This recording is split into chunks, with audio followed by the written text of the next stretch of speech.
নমস্কার বন্ধুরা, গ্রিন ডাবার ব্লগে আরেকটি নতুন ভিডিওতে আপনাদেরকে স্বাগত। সবাই কেমন আছেন? আশা করি সবাই ভালো আছেন। আজকে আমি আমার এই আম গাছটা নিয়ে এসেছি। এটা হচ্ছে কাটিমন আম। আপনাদের ভিডিওতে দেখিয়েছি, এর আগে অনেক ভিডিওতে দেখিয়েছি। এই যে কাটিমন আম, এই গাছটা হচ্ছে আমার লক্ষ্মী গাছ। বছরে 3বার ফল দেয়, মানে সবাই বলে অল টাইম ম্যাঙ্গো যদি হয় এই কাটিমন। তা এই গাছটার হিস্ট্রি সম্পর্কে অনেকেই জানতে চেয়েছে, কিন্তু আমি বলে উঠতে পারিনি ব্যস্ততার কারণে। এই ভিডিওটা দেব, যারা ইন্টারেস্টেড আছেন অবশ্যই আমার এই ভিডিওটা স্কিপ করবেন না, দেখবেন। এবং ছাদ বাগানে যে এত সুন্দর আম গাছ, আমের ফলন হয়, আপনারা অবিশ্বাস্য লাগবে এই গাছটা দেখলে যে এত সুন্দর ফলন হয় আমার ছাদ বাগানে এই কাটিমন আম গাছে। সব আম গাছই আছে, তা এর হিস্ট্রি সম্পর্কে আমি একটু কিছু বলবো। এবং যারা ছাদ বাগানে এই কাটিমন গাছটা লাগাতে চান বা ইচ্ছুক, অবশ্যই লাগাতে পারবেন। আমার এই ভিডিও দেখে উৎসাহিত হয়ে যদি কেউ লাগায়, সেটা তো আমার সার্থকতা। এর আগেও বলেছি আমি এই কথাগুলো ভিডিওতে, আর এই প্রথম আমি ক্যামেরার সামনে আমি ভিডিও করছি। এটা হচ্ছে আমার কাটিমন গাছ, দেখুন। এই যে এটা হচ্ছে আমার কাটিমন গাছ। এই যে 2 বছর আগের গাছ, আমি একটা নার্সারি থেকে নিয়ে এসেছিলাম গাছটা। আর এটা অল টাইম আমাকে ফল দিয়ে যাচ্ছে। এই দেখুন না, এই আম হয়ে গেছে, আবার আমের মুকুল এসছে। এটা হবে নাকি জানি না, বাট হয়। বছরে 3বার তো ফল দেয়। তা এই যে এবছর হয়েছে, গত বছর একটাই হয়েছিল প্রথম, আর এবছর হয়েছে একটা। পড়ে গেছে, ঝড়ে তো পড়ে গেছে, অনেকগুলোই হয়েছিল।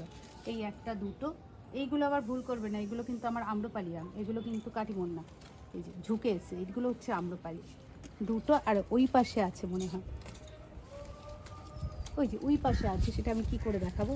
তো সমস্ত সব পড়ে গেছে ঝড়ে, আর এই আছে।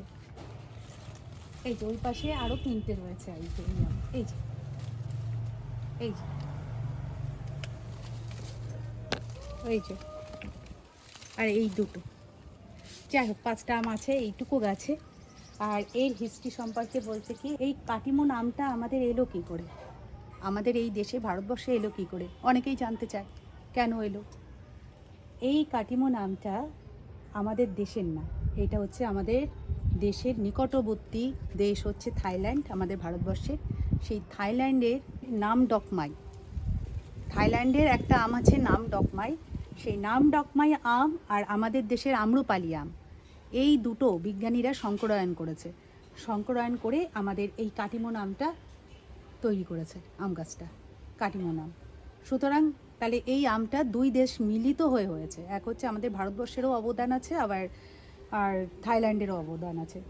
এই দুটো দেশ নিয়ে আমাদের থাইল্যান্ডের নামডকমাই আর আমাদের দেশের এই আম্রপালি, এই দুটো আমের সংকরায়ন করেছে বিজ্ঞানীরা, তারপরেই এই আম গাছটা হয়েছে।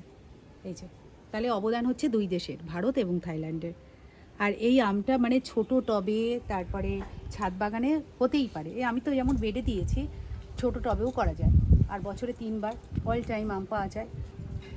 এই আম গাছটা হচ্ছে একদম মাটি কি এমন হবে, হচ্ছে ঝুড়ো ঝুড়ো মাটি হবে, যেখানে জল জমবে না। আর এই আমটা হচ্ছে মানে কি বলবো, গরমের জায়গায় হয়, উষ্ণ আবহাওয়া, গরম, সেই মানে অনেক রোদ লাগে। এবং ছোট প্রজাতি, ছোট গাছ, আপনি এটা ছেটেও ছোট করে রাখতে পারবেন। যদি বড় হয় আম গাছটা, তাকে কাটিং করে ছোট করে রাখা যায়। আর এটা অল টাইম তো আম হয়, এবং মিষ্টি, ফাইবার কম আমটাই, কিন্তু মিষ্টি বেশি। তাই আমি এরকম যত্ন করি। এমনি তো জৈব সার দিই, তারপরে স্প্রে করি। এই যে আমার আমটা, এই যে এই আমের হিস্ট্রি। আর এই গাছটা আমাদের ভারতে এলো কী করে, আমাদের ইন্ডিয়াতে নার্সারিগুলো আছে না, যেগুলো নার্সারি, ওরা গ্রাফটিং করেছে এই আমটা। গ্রাফটিং করে আমাদের এই তো বিভিন্ন নার্সারিতে গ্রাফটিং করে এই চারা তৈরি হয়েছে। আর চারা এই যে সবাই নিয়ে যাচ্ছে। যারা একটু ইন্টারেস্টেড গাছ সম্পর্কে, যারা ভাববেন যে আমি ছাদে কী গাছ লাগাবো, কী আম গাছ লাগালে আম হবে, তার মধ্যে কিন্তু কাটিমন কিন্তু বেস্ট, একদম 1 নাম্বার। আপনারা লাগাতেই পারেন এবং অসময়েও আম পাবেন, আমি বলছি।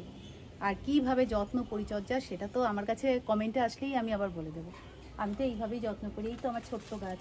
আর এই যে আমার আম্রপালি গাছটা, এর মধ্যে ঝুঁকি এসছে, এত আম হয়েছে ঝুঁকে এসছে বলে, আর এই গাছটাকে একদম আরও করে দিয়েছে। যাই হোক, আমগুলো হয়ে গেলে পেরে নিলে আবার সব কাটিং করে ঠিক করে দেবো। নমস্কার। আমার ভিডিওটা যদি আপনাদের ইনফরমেটিভ লাগে, অবশ্যই আমার কমেন্ট করে জানাবেন। আর ভালো লাগলে অবশ্যই শেয়ার করবেন, লাইক করবেন, সাবস্ক্রাইব করবেন।